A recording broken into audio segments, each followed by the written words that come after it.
Vous écoutez Alger Chaîne 3, le journal. Fazia, bonjour. Bonjour Hadja, madame, monsieur, bonjour. Promesse tenue. Après celle de Cap-Blanc à Oran, le président de la République inaugure Fouka 2 dans la wilaya de Tipaza. Un pas de plus vers la sécurité hydrique du pays rendu possible grâce à des compétences algériennes.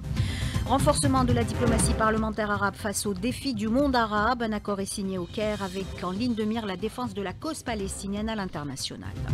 L'entité sioniste fait montre de mépris total à l'encontre de l'accord de cessez-le-feu. La libération de quelques 600 détenus palestiniens a été retardée par l'occupation, alors que la résistance palestinienne a respecté ses engagements. Rentrée professionnelle de février, 300 000 stagiaires rejoignent les centres de formation. Plus de 400 spécialistes leur sont offerts pour booster le marché de l'emploi. 7 millions de véhicules circulent sur nos routes. La pièce de rechange coûte plus de 400 millions de dollars et pour réduire ses dépenses, le premier réseau national de la pièce détachée pour véhicules a été lancé. Journée nationale de la Casbah d'Alger, la Médina se voit offrir une seconde jeunesse grâce à un ambitieux plan de réhabilitation. Les premiers chantiers ont démarré et les progrès sont déjà visibles. Et puis sport football, dernier match de la 17e journée de Ligue 1, Paradou AC Mouloudia d'Alger, 20h au stade du 5 juillet. Nous vous le disions en titre, le président de la République concrétise ses engagements pour assurer la sécurité hydrique du pays. Après celle de Cap-Blanc à Oran, Abdelmajid Tebboune a inauguré hier la station de dessalement d'eau de mer Fouka 2 dans la wilaya de Tipaza. Avec une capacité de production de 300 000 m3 par jour, Fouka 2 vient renforcer le programme national visant à assurer l'approvisionnement en eau potable à 3 millions d'habitants des wilayas d'Alger, de Tipaza et de Blida. Après avoir adressé ses remerciements à tous ceux qui ont contribué à la concrétisation de ce projet qu'il a qualifié de fierté, le président de la République s'est félicité de voir le peuple algérien relever les défis dans tous les secteurs en s'inspirant de la génération de la glorieuse révolution de novembre 54. On l'écoute. هذه الجزائر اللي نحبوها واللي يحبها كل جزائري، الجزائر اللي ترفع التحديات تيمنا بمن رفعوا التحدي في أول نوفمبر 54 ببنادق صيد وأطرادوا القوة الخامسة في العالم من أراضينا الحمد لله. Le président Tebboune n'a pas manqué également de mettre en avant les technologies utilisées dans la réalisation de ce projet qui ont permis de préserver les terres agricoles. 300,000 متر مكعب يوميا، يعني 300 مليون لتر يوميا بربح أراضي في البحر.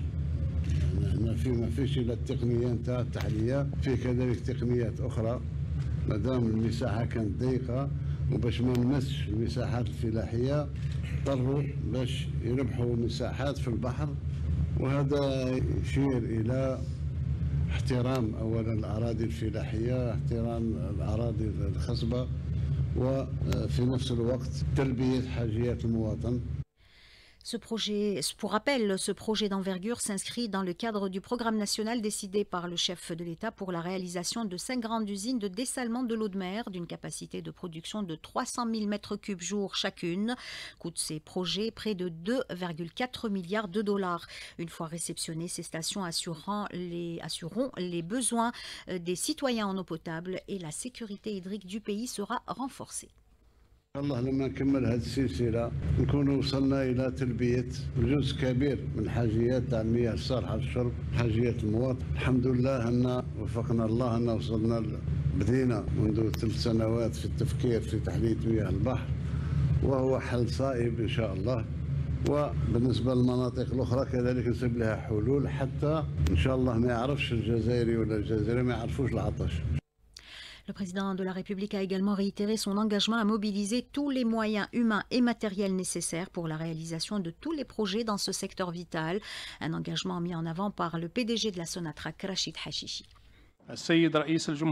Monsieur le Président de la République, votre présence aujourd'hui témoigne de l'importance que vous accordez au projet de traitement des eaux pour assurer l'approvisionnement des citoyens en eau potable. Votre attention et votre engagement clair et explicite démontrent votre détermination à mettre en œuvre des politiques générales visant à résoudre les défis liés à l'eau. Des obstacles ont entravé la réalisation de cette station. Pour surmonter ces difficultés, nous avons décidé d'entreprendre une extension permettant d'ajouter une superficie supplémentaire de 22 000 mètres carrés. Cette initiative reflète notre engagement à renforcer les infrastructures hydrauliques du pays, garantissant ainsi une distribution efficace et continue de l'eau potable à nos concitoyens.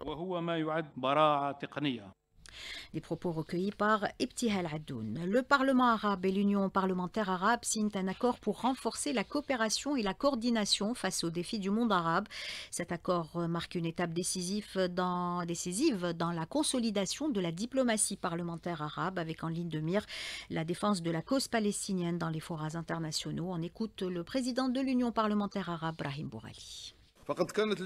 L'Algérie a toujours été à l'avant-garde des pays soutenant la cause palestinienne, tant sur le plan politique que diplomatique. Elle continue de soutenir toutes les initiatives visant à promouvoir la coopération parlementaire arabe et à renforcer la solidarité arabe face aux défis actuels, tout en consolidant la présence du Parlement arabe sur la scène internationale. Ce congrès constitue également une occasion de fédérer les efforts des deux institutions en vue de participer aux travaux de la 150e Assemblée générale de l'Union parlementaire internationale afin de renforcer le consensus entre les présidents des parlements arabes et de mettre en place un plan d'action concernant le point d'urgence qui sera abordé, ce qui permettra de créer de meilleures opportunités pour obtenir du soutien.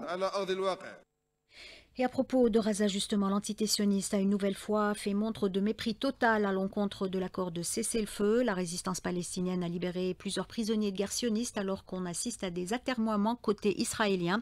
La libération de quelques 600 détenus palestiniens a été retardée par l'occupation. Le Hamas exhorte les médiateurs à faire pression sur l'entité sioniste pour respecter ses engagements. François El Pacha, analyste politique, contacté par notre collègue de la RAI, Mourad Ait-Mokhtar. Le gouvernement Netanyahou multiplie les obstacles. Israël freine toute discussion en insistant sur un contrôle strict des ressources pour éviter un renforcement du Hamas. La volonté d'Israël ne peut parvenir à un accord durable pourrait aboutir plutôt à un enlisement du processus, voire à une reprise des hostilités, si aucun terrain d'entente n'est rapidement trouvé. Et dans le même temps, l'armée sioniste poursuit son agression à Jénine en Cisjordanie occupée. 27 martyrs et des dizaines de blessés hier dans des attaques contre le camp de réfugiés de la ville.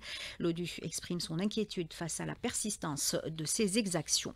Retour chez nous, c'est la rentrée professionnelle de février ce dimanche. Le coup d'envoi officiel sera donné par le ministre du secteur Ablida. Cette rentrée concerne pas moins de 300 000 stagiaires. Plus de 400 spécialités leur sont proposées. Illustration à Bouira avec Alice Chachoua. Les inscriptions se sont déroulées exclusivement en ligne, marquant ainsi un tournant décisif vers la dématérialisation et la modernisation des procédures administratives. Le secteur enregistre une autre nouveauté concernant la pédagogie de la formation. Walid Yassine, le ministre de la Formation et de l'Enseignement professionnel, a annoncé une nouvelle stratégie visant à créer des centres d'excellence à travers le territoire national. Pour la wilaya de Bouira, c'est l'ouverture du centre d'excellence de Himbsem spécialisé en textile et cuir.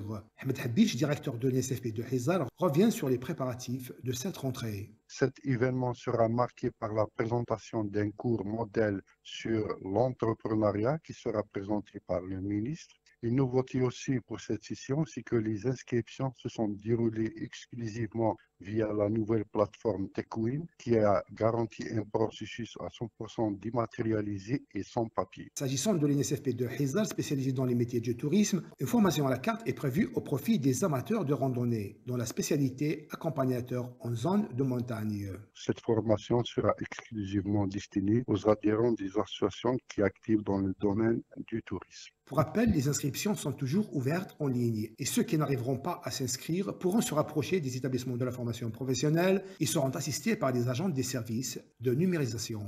Bouira Aris Chachoua, Algéchan 3. Éducation nationale, c'est à partir de ce dimanche que seront examinées les propositions des 28 organisations syndicales concernées par le statut particulier des fonctionnaires appartenant au corps spécifique de ce secteur et par le régime indemnitaire. La tutelle a jusqu'au 1er avril prochain pour trancher. Amélioration des systèmes de sécurité de l'aviation civile. Des efforts sont consentis par les pouvoirs publics pour garantir leur conformité aux normes. Le ministre des Transports Saïd Saïoud l'a rappelé hier à Alger lors d'un forum international sur la sécurité de l'aviation civile. Autre aspect débattu, le fret. Les exportateurs bénéficient désormais d'une réduction de 50% sur les frais de transport aérien. Lina Adouche pour le détail. Les premières expéditions dans le cadre de la réduction des frais de transport pour les exportateurs ont été lancées, marquant le début d'une nouvelle dynamique, nous dit Erdouane Aouf, directeur général d'Air Algérie Cargo. Une première expédition qui s'est faite à destination de Montréal et sur les pays du Moyen-Orient. Nous sommes arrivés à 611 tonnes de marchandises. Cela prouve l'engouement que cette convention a apporté puisque différents opérateurs se sont inscrits à travers une plateforme numérique qui permet à ses clients de bénéficier de 50% sur les frais de transport qui sont directement pris en charge par un fonds spécial, le FSPCE. Pour accompagner cette dynamique, le renforcement des capacités de transport est essentiel afin de faire face à la demande. Nous utilisons actuellement l'ensemble de notre flotte destinée à l'international, notamment les appareils gros porteurs. Mais nous avons aussi un appareil qui est notre tout cargo, d'une capacité de 20 tonnes. Mais ce sont des moyens qui ne sont pas suffisants pour répondre à la très forte demande. Donc nous devons renforcer d'abord les moyens en matière logistique pour pouvoir atteindre des objectifs. Cette approche s'inscrit dans la stratégie de l'État pour développer les exportations.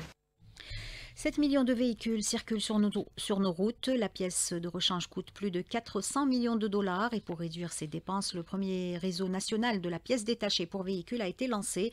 Annonce du ministre de l'Industrie Sifer Riyeb lors d'une rencontre avec les opérateurs économiques. Ce réseau vise à développer l'industrie locale et augmenter le taux d'intégration nationale. Révision du système de compensation des prix du café vert importé. Les prix maximaux de vente sont désormais établis à 2 catégories. Le Robusta destiné à la revente à 459,70 dinars le kilogramme et l'Arabica à 646,70 dinars le kilogramme. La différence entre le prix réel du café et le prix de vente maximum est prise en charge par l'État. Prudence sur la route, une alerte pluie est en vigueur depuis hier sur plusieurs wilayas de l'Ouest. Les cumuls attendus pourraient dépasser les 50 mm selon Météo Algérie. Le BMS reste en vigueur jusqu'à ce soir, 21h au moins. Une page météo complète à la fin de ce journal avec Hajar Masroudi. La Casbah d'Alger à l'honneur à l'occasion de sa journée nationale ce 23 février. Ce joyau historique de la capitale, inscrit au patrimoine mondial de l'humanité à l'UNESCO, fait sa mue et se voit offrir une seconde jeunesse grâce à un ambitieux plan de réhabilitation. Les premiers chantiers ont démarré et les progrès sont déjà visibles. Redonner à la Médina son lustre d'antan passe par la redécouverte de son histoire. Fatah Boumadi. Ce projet comprend restauration patrimoniale et amélioration des conditions de vie des habitants. Ces derniers, justement, accueillent ces initiatives avec espoir. Les autorités prennent en considération la rénovation des bâtiments de la Casbah, préserver un très beau patrimoine qui n'a pas de semblable. Ce projet mobilise plusieurs acteurs institutionnels et experts du patrimoine. Saad Glal, représentant du Wali d'Alger chargé du dossier, rappelle que plusieurs projets ont abouti ces dernières années, notamment la réhabilitation de palais historiques, de ruelles emblématiques et l'amélioration des infrastructures. Sur cette opération, on note 8 projets achevés, notamment la mosquée Djuddaï et le poudrière à la citadelle d'Alger, la mise en Bouhéred, la mise en Bachtarzi, la réhabilitation de 143 immeubles à Basse Casbah, le mausolée Sidi Abdelrahman Ta'alibi, la mosquée El Barrani. On note 14 projets en cours de travaux de restauration et de réhabilitation qui touchent 6 palais, notamment le palais Djuddaï, palais d'Ibay, palais Ahmed Pacha, Daoud Dar al-Hamra ou Hassan Pacha, 6 mosquées, un monument majeur, réhabilitation des immeubles de 5 axes structurants de la Casbah au niveau de la rue de Behshrif, Ramplun Yarski, Arbadji Abdelrahman, Ahmed Bouzrina et la galerie Malakoff. Avec une approche alliant patrimoine, modernisation et implication citoyenne, la Casbah d'Alger retrouve progressivement son éclat, affirmant ainsi son statut de joyau architectural et historique. Et à partir de 8h15, l'invité du jour décortiquera pour nous le plan de restauration et de réhabilitation de la Casbah d'Alger. Nariman Mendil reçoit ce matin Mbarek Rassi, directeur de l'Agence nationale des secteurs sauvegardés. Du sport pour terminer avec du football. Le Mouloudia d'Alger, leader du championnat, jouera ce soir face au Paradou AC en clôture de la 17e journée de Ligue 1. Coup d'envoi de la rencontre 20h au stade du 5 juillet. Et puis championnat hivernal Open de natation. Le Mouloudia d'Alger domine la compétition en remportant hier 5 médailles d'or. En cyclisme, Hamza Yassine a remporté le Grand Prix international d'Alger Jamal Boukelcha avec un temps d'1h 42 minutes et 16 secondes. Et puis en judo, l'Algérie remporte la première journée senior de l'Open africain d'Alger en décrochant 5 médailles d'or, 3 chez les messieurs et 2 chez les dames. C'était la dernière information de ce journal réalisé par Issa Abdelrahman. Yassine était à la console technique, Hossein à la régie et Mouni au streaming vidéo. Tout de suite, vous retrouvez Hajar Masroudi pour la météo.